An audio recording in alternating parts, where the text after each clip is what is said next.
Good evening, everyone. Thank you for joining us today.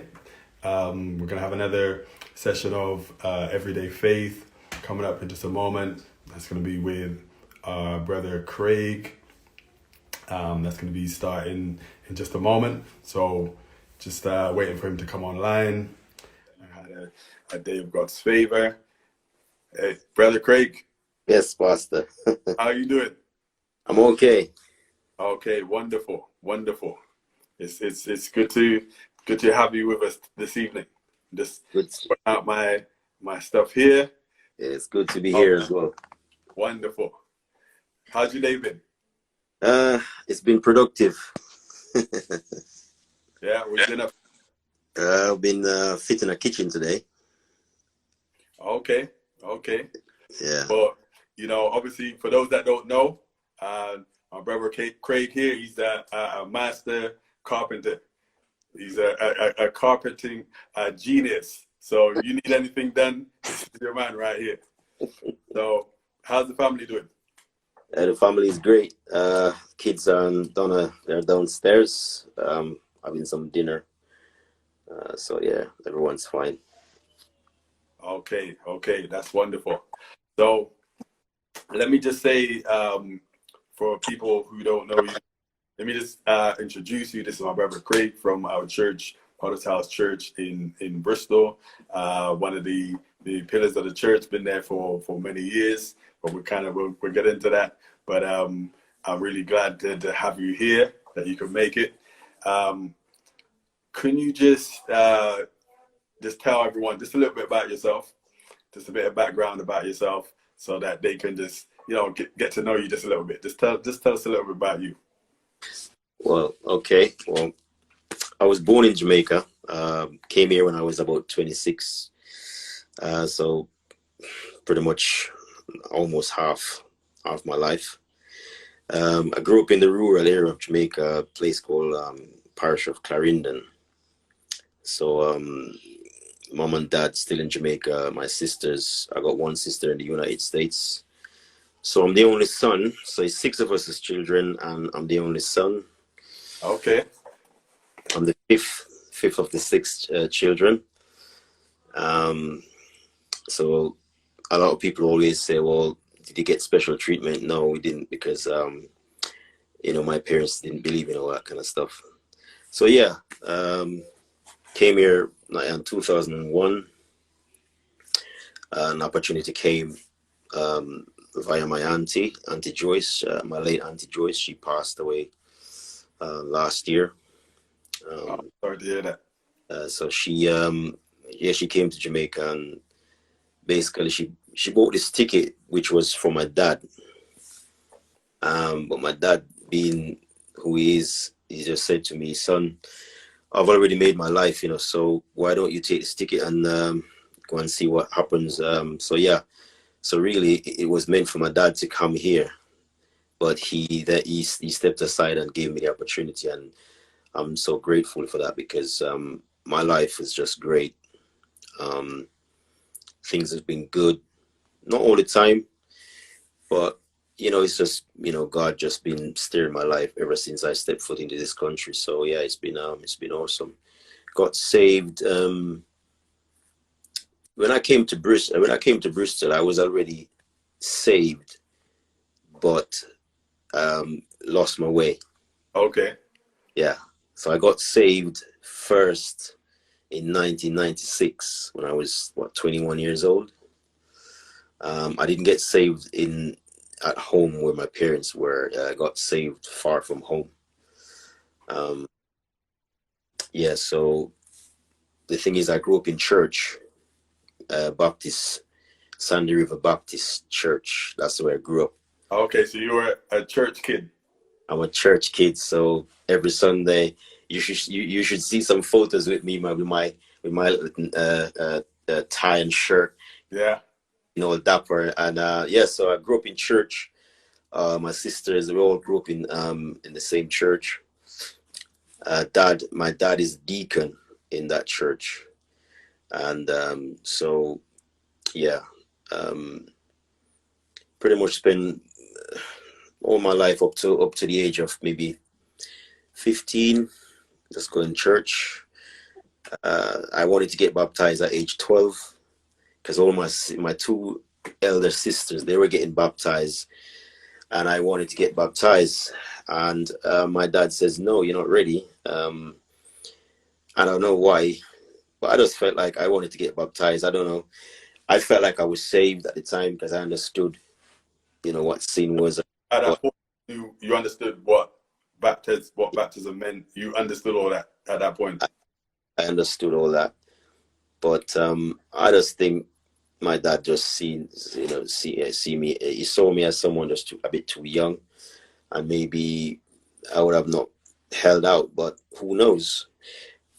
What would have happened if I got baptized?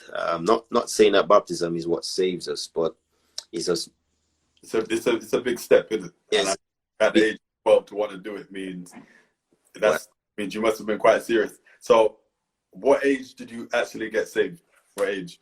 So the first time I accepted Christ in my heart was 1996. I can't remember the month, but I know it was 1996. I was living in a place called Mount James. When you go Constant Spring, New Kingston, go from Constant Spring and go from Mount James and going up to the mountains. A guy that I met in Portmore, where I was going for training when I was doing my construction course, he said, look, come and stay with us where we live. And so I stayed there. And it's just one day, I was just at home, nothing really happening for me. I had my girlfriend at the time going steady, and work was not that great. It's like lots of uncertainties, and when your life just flash in front of your eyes, and you just think, well, what if Jesus should come back now? Because I know the gospel, what the gospel said. I know that, if I should die without Christ, that heaven would not be my home. I knew that 100%. So I was there. I think I was reading the book of Lamentations, chapter 3. I can't remember what it says, but I knew I was reading Lamentations 3. And like I said, my life flashing in front of my eyes. I thought, well, I remember my dad preaching from the book of Revelations, preaching hellfire, and I just felt the fear of God. And if Jesus should come back now, I would not. Weren't ready. Wouldn't ready. No. So I just dropped on my knees right at the bedside, without any preaching, without any crowd. It's just me and Jesus. And I just asked God to come into my heart and ask him to forgive me of my sins. And I remember straight after that, I went to Portmore, where I was doing a bit of work. And my girlfriend at the time, she came to visit.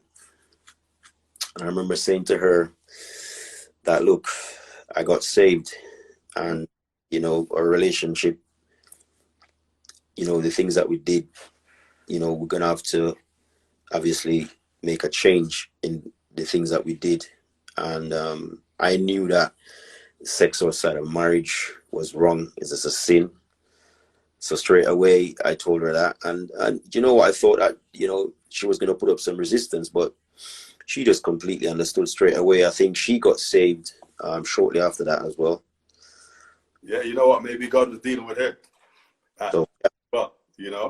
But let me just stop you there, because you said a couple of interesting things that I just want to kind of just pick up on, because you said you were just in the house, in that room by yourself, and you just really felt the conviction of God, and you thought about your life. You looked at your life and you thought, what would really, if Jesus came back now, the world doesn't end right now, what would happen to me? And in that room, there was no church there was no pastor there was nobody there, it was just you and God, and you made that decision right there in that room. Yeah. And God saved you and changed your life, you know. And I just want people that are watching just to understand, listen, you can, anywhere you are, you can make that decision. You can make that decision, and you can ask God into your life. You don't have to wait till Sunday, right?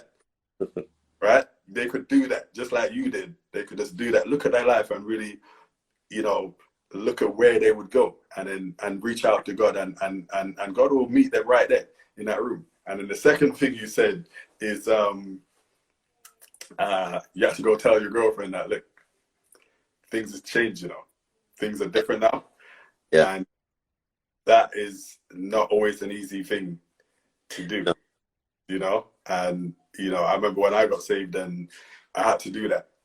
And maybe one day we'll have everyday faith. Somebody can interview me. I'll tell them some, you know, my story. But that, what you're talking about, is so crucial, because if you want to live for God, you cannot be in a relationship like that. It's just not gonna work. And you were what age at that time? 21. 21, and you just made that decision, and you went, and you said that to the girl, and I was just a bit pleasantly surprised that she just kind of took it like that. Yeah, I was surprised as well. I thought that, you know, we were going to have some kind of argument, and she's going to talk about commitments and, you know, what this means and stuff like that. But she took it really well, surprisingly, and that helped me a lot, because I wasn't pressured into having sexual relationship now that I'm saved. She didn't pressure me at all, and that really helped me, because it's not easy as a young man getting saved, and you have the opposite sex attractive, and she's there, you're there. To be honest with you, when she came, there was no one in the house, like, just the two of us, you know, and we sat and talked, and we just sort of just mutually, the relationship sort of just sort of went its own course, and we didn't pursue anything after that. You know, I went back to the country, and yeah, that's that. The relationship didn't really go anywhere after that. She went a different way, and like I said, I went back to the countryside, and to this day I don't know where she is. But hey, hopefully she's serving God somewhere. She's serving God somewhere, you know. That let me kind of bring things a bit forward, because I remember when you came to the church in Bristol. Yeah. Because at the time when you came to the church in Bristol, I was still, that was before I had been sent out to be a pastor and all of that. And so I was an usher in the church. And I remember the day, I remember the day when you came into the church, man. That first day when I saw you in the church, the way you walked in the church. Because for those that don't know, you might be able to see a little bit of it on this video. I don't know. But hey, Craig's a big guy, right? How tall are you? Like 6'2"? With something like that, yeah. Like that. So the big guy walked in. You must have been, how old were you at that point? Came there. Probably 27, probably 27. All right, so 27 years old, about 6'2", big guy, and he walked in the church, and I looked at this guy, and instantly I just thought, this guy, he looks like a soldier. I could just imagine you just sitting in the back of one of those Jeep in downtown Kingston, holding one big AK-47. I said, this guy, man, I'm sure he's a soldier or something, military, got to be. And you came in the church, and just you tell everybody, how did you actually end up walking into the church that day? What brought you there to that particular church? Right, I'm a crazy footballer. I love football. So when I moved to Bristol, when I came to England, I first lived with my auntie in Westbury for 6 months, and then I moved to Fox Road, 66 Fox Road, to my other auntie's house. So the football pitch was quite close to the house. So I can't remember where I was coming from, and I just sort of rode past the pitch and saw a bunch of guys just getting ready to start playing football. And the first person I spoke to was O'Neill Brown, we call him. I just said, what are you guys doing? He said, we're going to play some football. I said, yeah, can I join? And he said, yeah, man. So I ran to my house and grabbed my football gears and came back round. And then this camaraderie, man, everyone started introducing me to Pastor Jala. There's Paul Buller, there's Dell, there's Omar. O'Neill's brother was on the opposite side because the church was playing against the community. There was a lot of guys, man. Mark Jones was there. James was there. Can't remember who else, but it's just that camaraderie, that great spirit that the guys had, and they invited me to church. O'Neill invited me to church, and I came the following Sunday. And it's, when you walked in and that atmosphere, it's unforgettable, that atmosphere where it just feels like it's a place that you'd want to stay. Mm. When you first came into Potter's House, Bristol, Sussex Place, it feels like you wanted to stay here. I felt at home, the warmth, and just everybody just sort of everyone's coming up greeting you. And I remember met Hubert, and Hubert introduced me to Kerry, and Karen was there, and the praise and worship, man. And then I tell you what, man, Pastor Jala is preaching. Yeah. And straight away, I felt at home. I felt like you would not want to be anywhere else. And there was just this awe. It's just this great spirit that was in the church that is like, even when Pastor Jala was preaching, you felt like you just didn't want him to stop preaching. Sometimes you get tired when someone's talking. Yeah. And the Jala, man, he kept you interested in what he was saying up until he finished. Yeah. And I can agree 100% that, I had a similar experience when I first came to the church. And like you said, the preaching and the atmosphere was so powerful. Yeah. And it's so, this is why I like to talk to people like this, because you're just there saying, look how God moves. Look how God moves. You're riding your bike. There's a bunch of guys going to play football. And you're like, yeah, let me just see. Let me join in this. And you went over. And then it's like you saw something among these guys. There was something among, the way these guys are interacting with each other that made you just look and think, there's something here. Yeah. And then come into the church. And I know that when you first walk in, and that it just hits you, just that presence of God, the love of the people, the preaching of the word.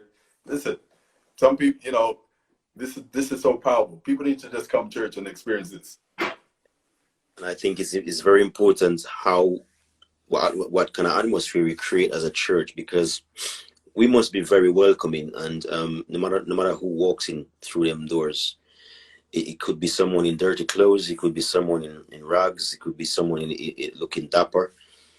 It's just that first impression that really does resonate in people's minds, and people go away and think, you know what, this is a place where I could worship. This God is in this place. And that's how I felt with Sussex Place. That was 2002. So yeah, it was awesome, man. And those things is what those things are what stays in your mind up. I mean, I'm 40 years old now, man, and that's like almost 20 years now, and I'm still remembering. Yeah, you're 40 odd years. You're just a kid, man. You're just still green. You got all the life ahead of you. Yeah. But let me ask you this. Because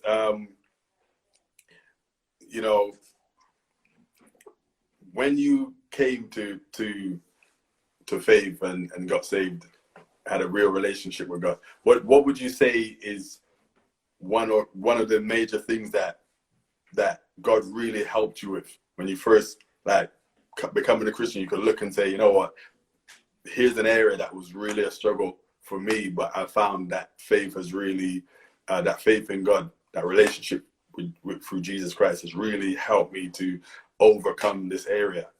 What would you say to that? Unforgiveness. And yeah, definitely unforgiveness. I'd say unforgiveness was one of the things that really I struggled with. Pride and addictions. And with unforgiveness and bitterness, that stemmed from some deep issues, when I was growing up. there's some bad blood between some of our relatives, and that transcends down to me, where I see my mom being mistreated a lot of the times, and that I just wasn't having that. So I began to hate those who were mistreating my mom, and that hatred became like a trophy. I held it close. I felt like I wanted that individual to feel my hate so much that I would, you know what I mean? That's how I felt, and my heart just went hard. And I remember people used to say, "Why don't you smile a bit, man?" and stuff. I just was carrying around this bitterness and this hatred. And the first time, the first time that hatred and bitterness I faced it was when I first got saved. And reading the Bible and understanding what God is saying about love. And for us to obtain forgiveness, we must learn to forgive first. And how can we love God who we can't see and hate those who we see?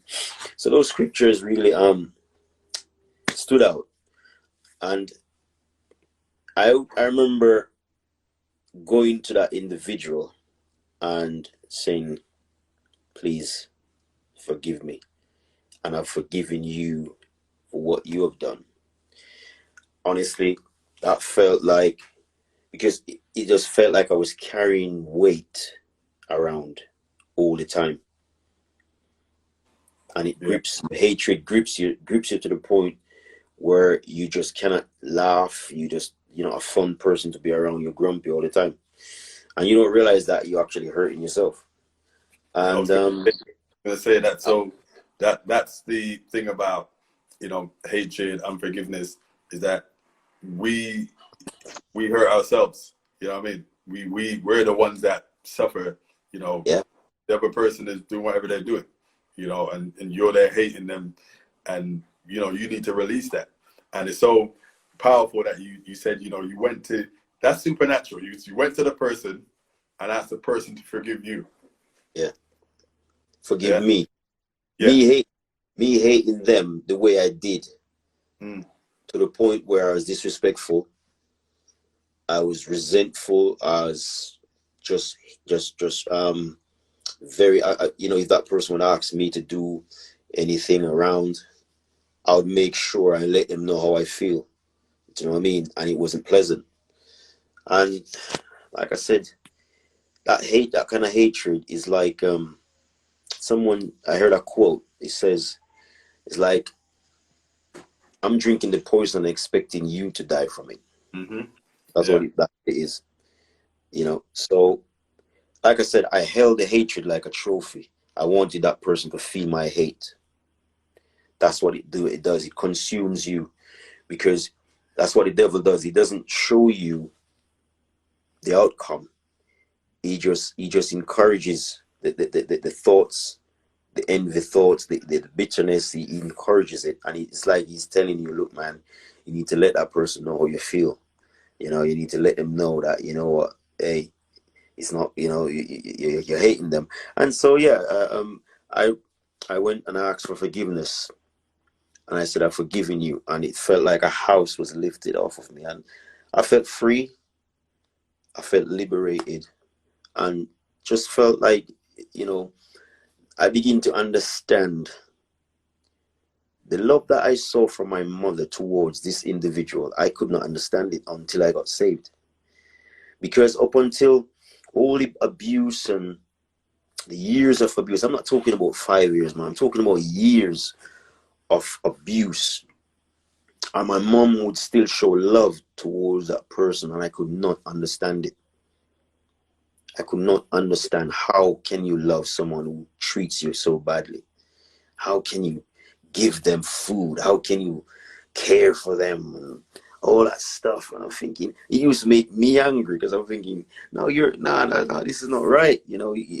And when Jesus talks about grace and he talks about forgiveness, my mother showed what true Christianity is all about. Mm. Turning the other cheek. And because of her exampleship, I saw true Christianity up close from my mother. And that encourages me more to get saved. Those things are what made me realize that, the love of God is so powerful that if someone hates and you continue to love, you eventually break them down. And that's what my mom love did to that individual. It just broke them down to the point where one day they said, Curdle, how is it that you've been so good to me when I've been so horrible to you? You're a better woman than me. I couldn't do what you did. You know what? That's so powerful. So yeah, it just broke her down. And I really hope, yeah, that a lot of people can actually get to watch this and hear that. Because like you said, so many people, when they're carrying that hatred, like you said, it's like a trophy, it's like a badge. Yeah. I want to know how much I hate. Yeah. Right? And they don't understand that and actually feeding on that hatred and destroying themselves. Yeah. Right. So, and like I said, is that people don't understand how can you show somebody love who treats you so badly. and you said it perfectly. You couldn't understand it until you got saved. You will never understand it because what's inside of you, the sinful nature that is inside of you, doesn't want to turn the other cheek. It wants to fight back. It wants to rage. It wants to fight. That's what's inside of us. You know what's so good about these, and the reason why I like to do these kind of interviews is because people that would know you now, anybody that would spend some time with you and would never consider you to be a hateful, bitter kind of person. You know what I mean? And so it's good to have these kind of interviews because people can begin to understand that when they see you, they can begin to see what God has done. Yeah. You see? They can see just where God has taken you, the miracle that's happened. I was not a nice bloke to be around. And like I said, it just consumes you. I remember my friends used to say, I don't really see you smile a lot. That's what it did. What it did. But that's so powerful. That's really powerful. But let me ask you this, because this is everyday faith. Let me just say before I go into that, got a couple of messages here.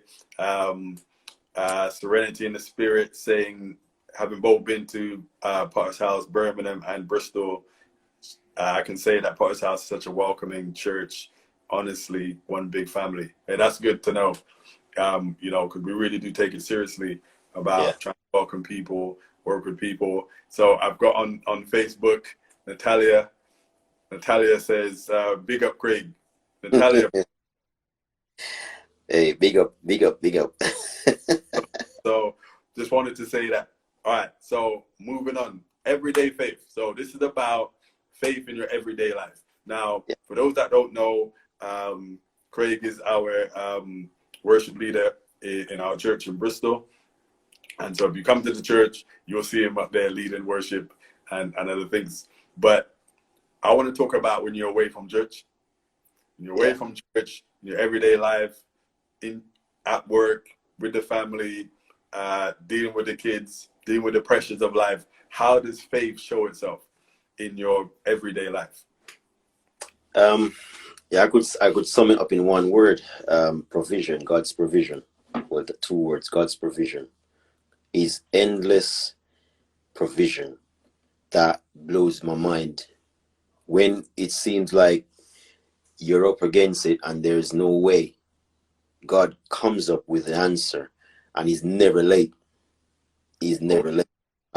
There's this endless blessings and testimonies and endless provision and protection. When I say protection, I'm talking about, I'm just going to say, all right, I was not always legal in this country. I'm going to talk about protection. Is God protecting me from 2007 till up until we got our stay? You know what? Protection. I'll tell you what, yeah. So just tell us quickly, because you said you know, you lost your job and God, like, provision came instantly, right? Instantly. So I want you to give that testimony, explain that. But, and then after that, what I want you to do is I want you to give this testimony about your whole journey in terms of coming to this country and God helping you with your immigration and all that kind of stuff. I want people to hear that. So first of all, can you just tell us about the job testimony?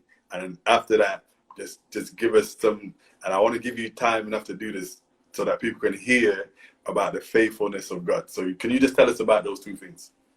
Right. The job. Okay. I was working for a company in Bath. So I was working for Live and Let for about 10 years. Up until last year, June. And then I started doing a bit of work on my own. Then I got a job through a friend of mine recommended me to a company in Bath. So I went and met with the owner, and he hired me straight away on the spot. And so I got the job, and things were going fine because this is how good God is, because the van I was driving was not my van. It was my old boss's van. Now, how many bosses would allow you to drive his van to someone else's work? That's that you're hired by someone else, but you're still driving his van. You see, this is just favor from God, because I had no van, right? I had to get to work. I no longer work for this individual, but this individual, because he's been so good to me, he said, "All right, let's keep driving the van," and drove this van to work. Who's that from? Was that Live and Let? Yeah. Yeah, man. Big up Live and Let, because that's good. That's not Del. many companies would. Yeah, man. That's Del Brown, man. That's Delroy Brown. He's been an unbelievable person in my life throughout the 10 years, even up until now. And that's what I'm talking about, favor from God. Is even working for Live and Let through those years, that was God's favor, because in the circumstances, not many people would hire you in those kind of circumstances. So leading up to, so I got a job in November last year, and things were going fine. In January, Dell, he helped me to get a deposit to buy a van. This is what I'm talking about, favor from God, right? He didn't have to. Didn't have any money. He said to me, "Look, go down to Feeder Road Commercial and check out of the van you want, and let me know what's the cost for the deposit and stuff like that." And I went down there, spoke to the guy, found the van, the Citroen Dispatch, and I phoned him up and I said, "Look, this is the deposit." But guess what? My credit rating was not great. So I'm thinking now, I'm gonna fail his credit rating, because if you fail the credit ratings, then you ain't gonna get this van. So anyway, the guy he checked me out, and he says, "Yeah, you passed the credit ratings." I'm thinking that's God right there. That was a miracle right there. A miracle right there, because my credit rating was always bad. And anyway, so passed the credit ratings. Now they put the deposit. So I spoke to Dan and I said, "Look, this is the deposit that's needed." And without question, he paid the deposit, and I got my van. Now that's what I'm driving to work today. So that was January. Things going all right. In March, when the COVID hit, I was at work, working in Frenchay. I was working on this new build, and the job was coming to a close where, we were just finalizing everything. When this COVID hit, I didn't have any fear at the time, because I thought I was safe. I was employed. So I thought that, this guy was going to furlough us, and everything was going to be fine. I got a phone call on the 25th of March to say, unfortunately, all of us, every single one of us, going to get laid off, and there is no furlough for anybody. Now remember, I got rent, I got the van to pay for, I got my wife and the 2 kids, bills. I got loans to pay back because, when we talk about the other issues, we'll talk about the loan and stuff. And fear gripped me and uncertainties gripped me at that time. And I'm thinking, God, what a bad timing.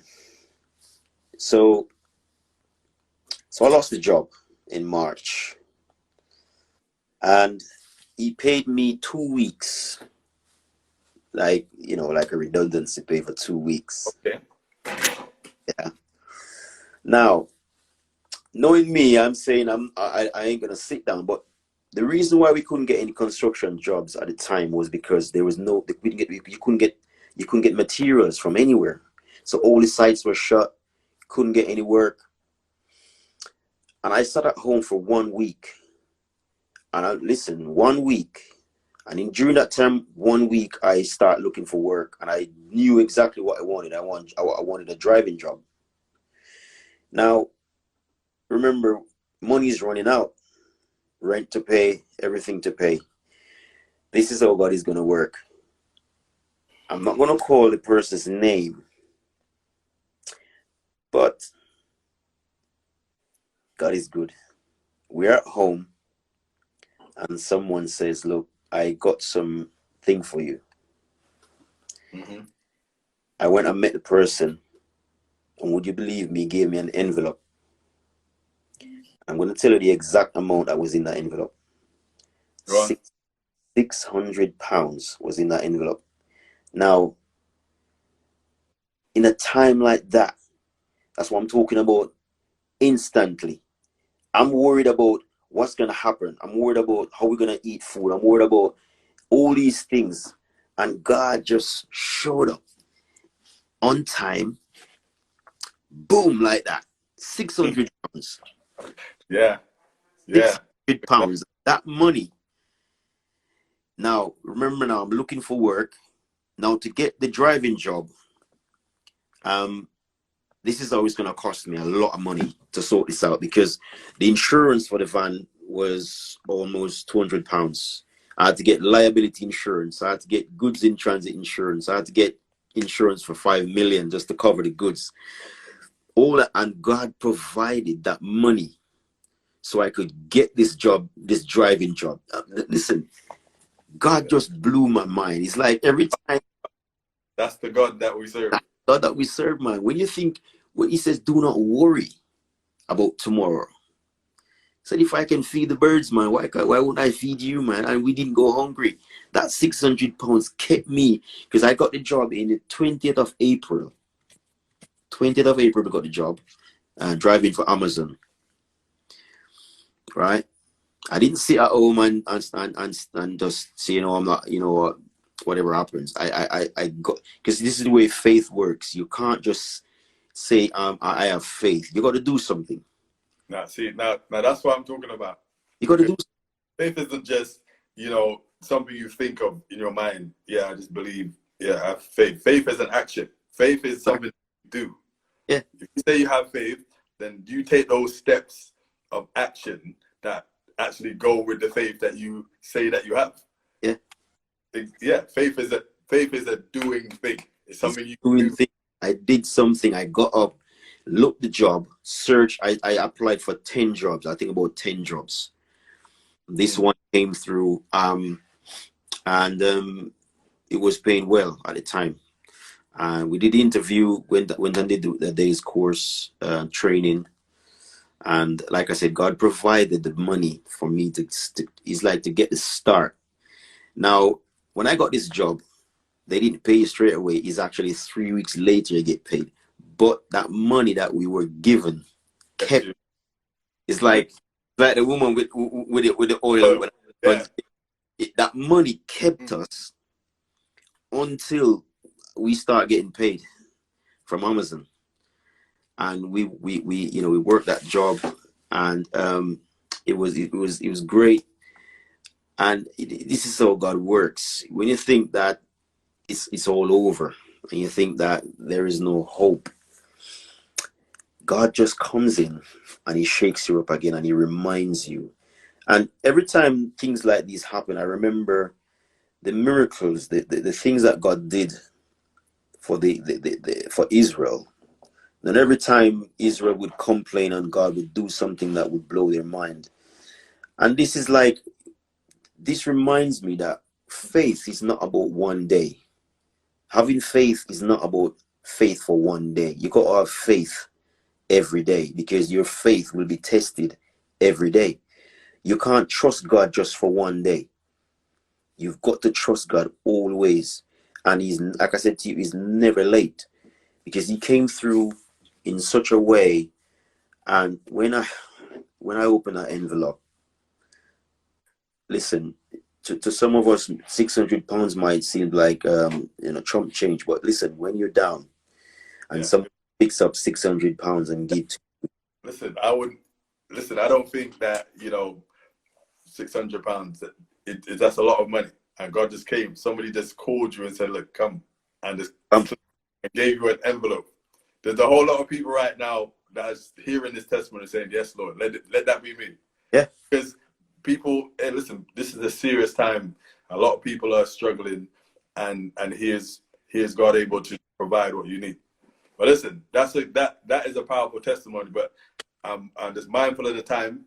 I want you to just go, just tell us about this testimony of immigration and so forth, and how God really came through, because I think that's really gonna encourage and show people how God moves in people's everyday lives. So, did you go ahead, tell us about that? Right. So we came here. I came here 2001, and came here legally, studying, going college, and that's how I got my my qualifications in carpentry and joinery and building studies. My visa ran out in 2007, and this is what I'm talking about, God's protection. From that time up until last year, God has kept me. And not only kept me in work, kept providing.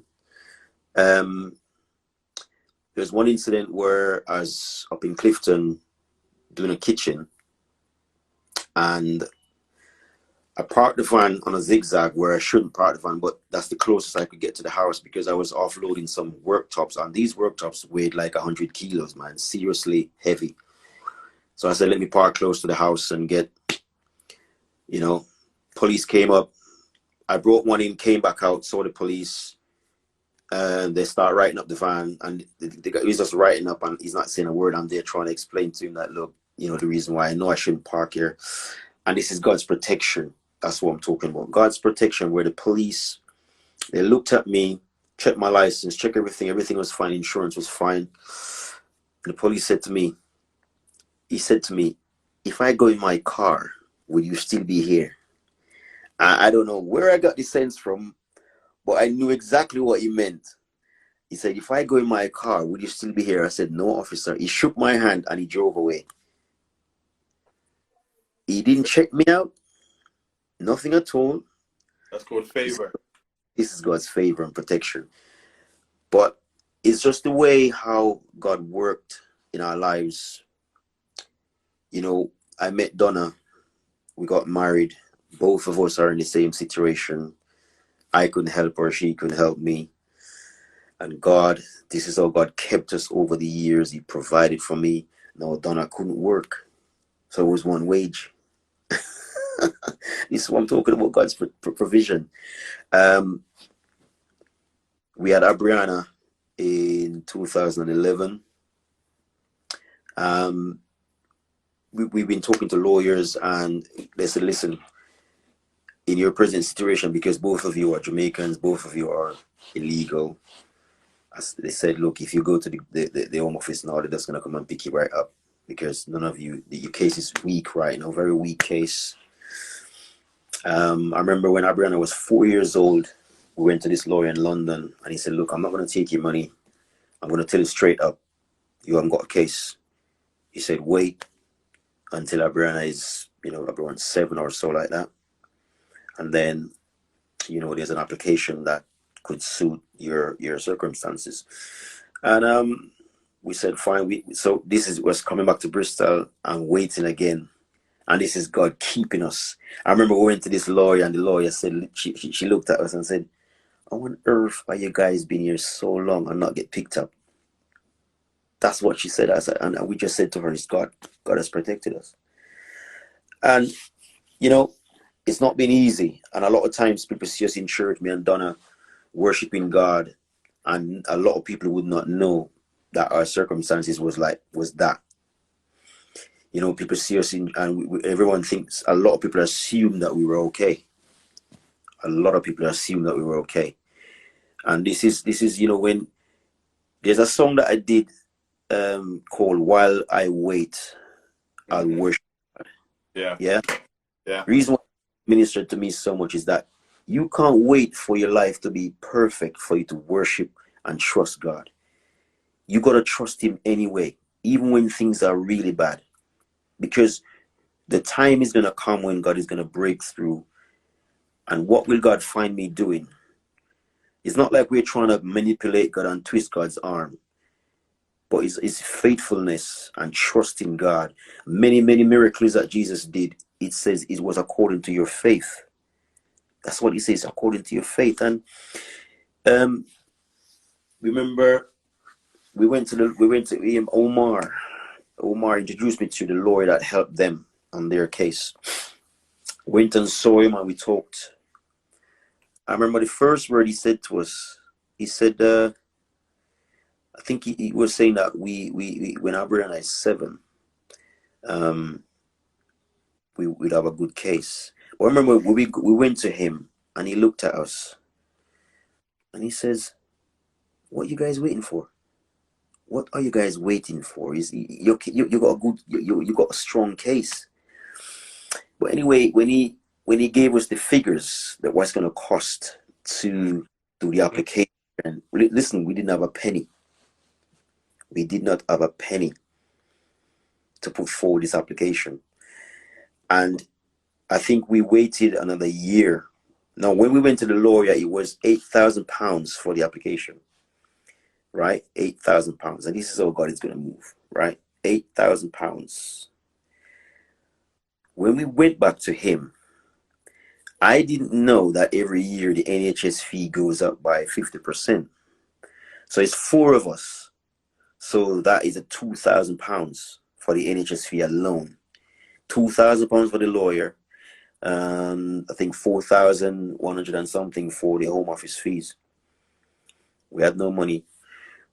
When we went back to the lawyer to actually start the application, Now it's gone up. I didn't know it went up.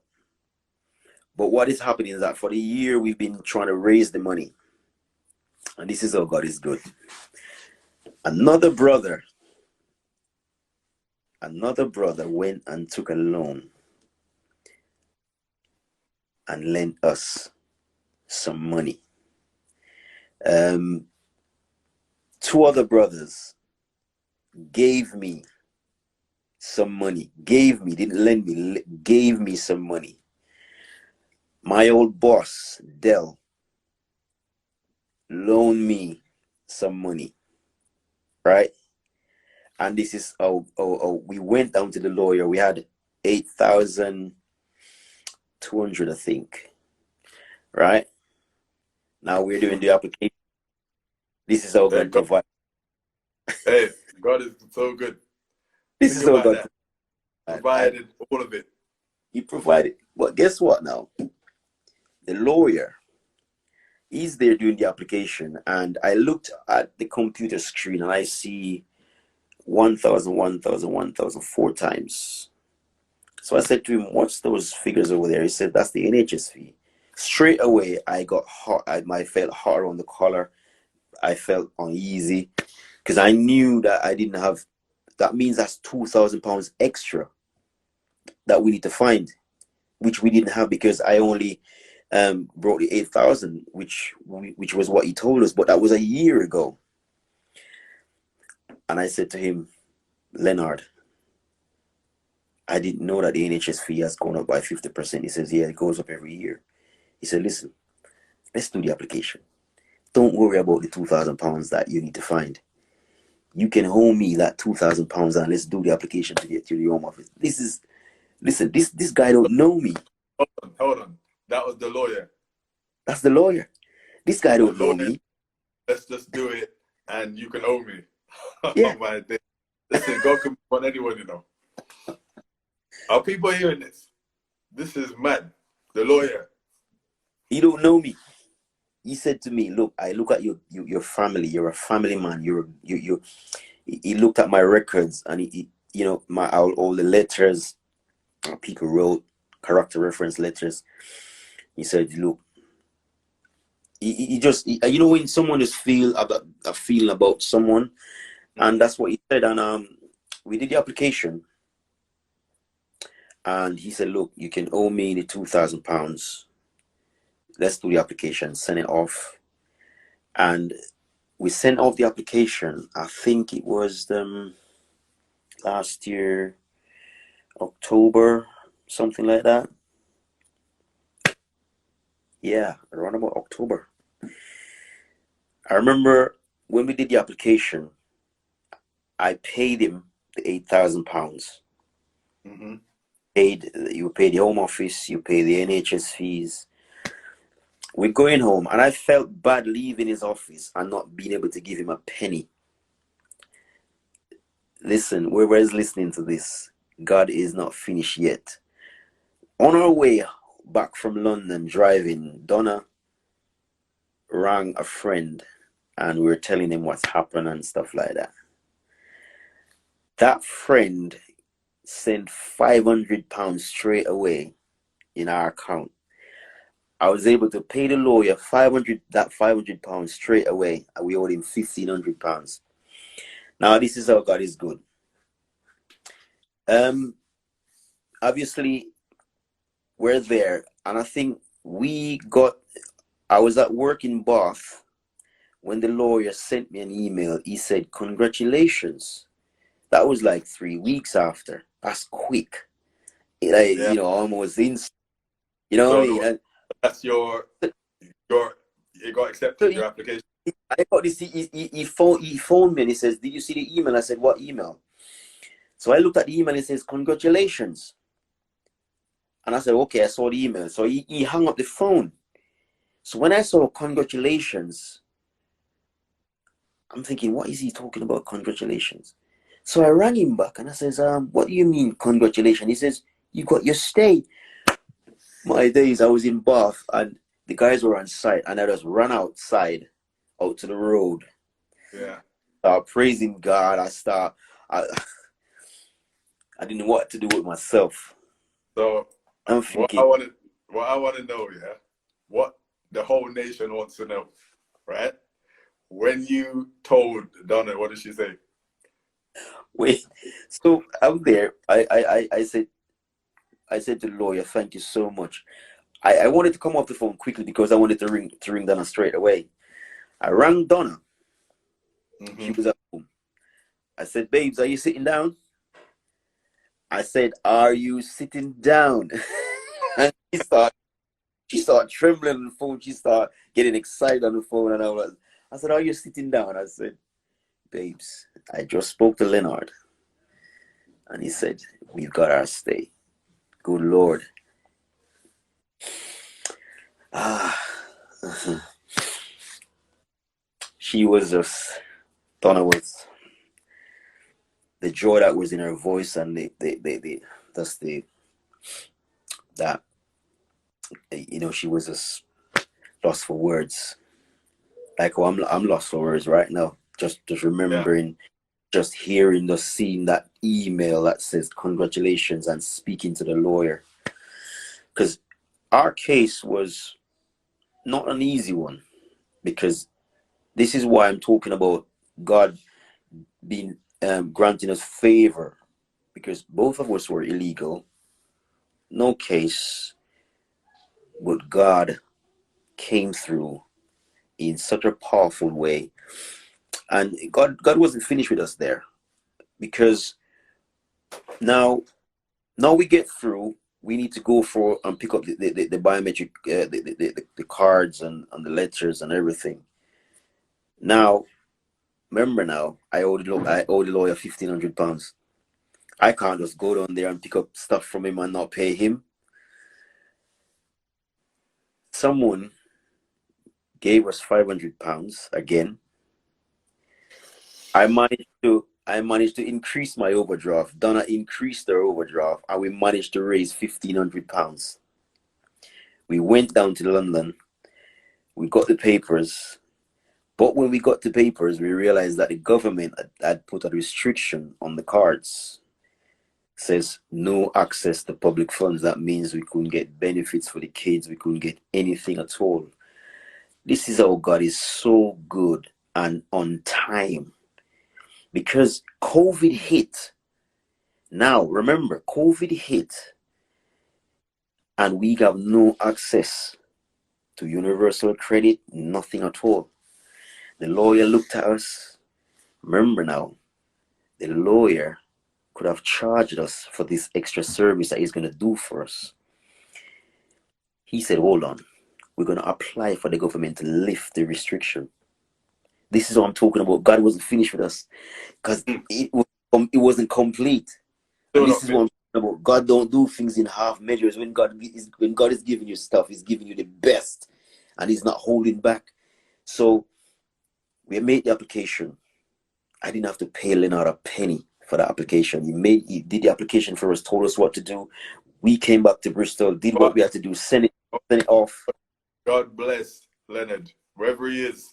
Hey, blessing of God on Leonard, man. But listen, Greg, I'm mindful that our time is going to run out soon. So this is what I want to do. That's just such a powerful testimony. But what would you say? Right, this is what I want you to do from now. First of all, what would you say to people who are in the situation where you were and feel like doing some madness to try and get their stay, or feel like they have to leave church and go and do something else, or people who, what would you say to people like that? And then secondly, after that, give us your scripture, one of your scriptures from your Craig's private stash of scriptures that you pull out when it's a bad day and you need something to encourage you. Give us one of those scriptures to encourage everyone. So just do those two things quickly. Right, quickly.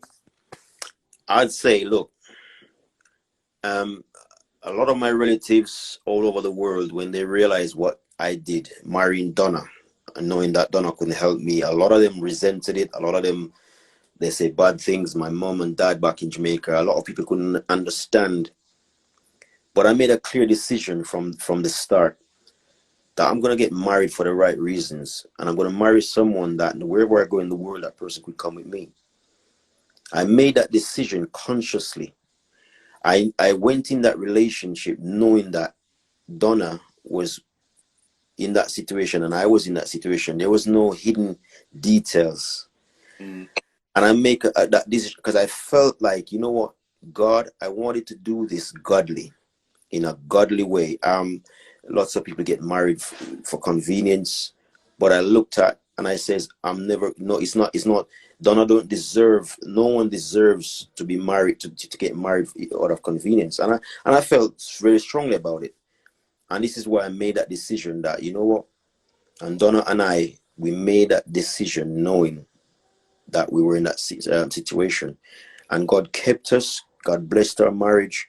We got two beautiful girls, and I would not change it for anything. And if I was to do it all over again, I'll do it the same way, because the love that Donna and I have, and the trust that we have, and the way God has blessed our lives, the journey that we've been on together, it's an unbelievable journey. All right,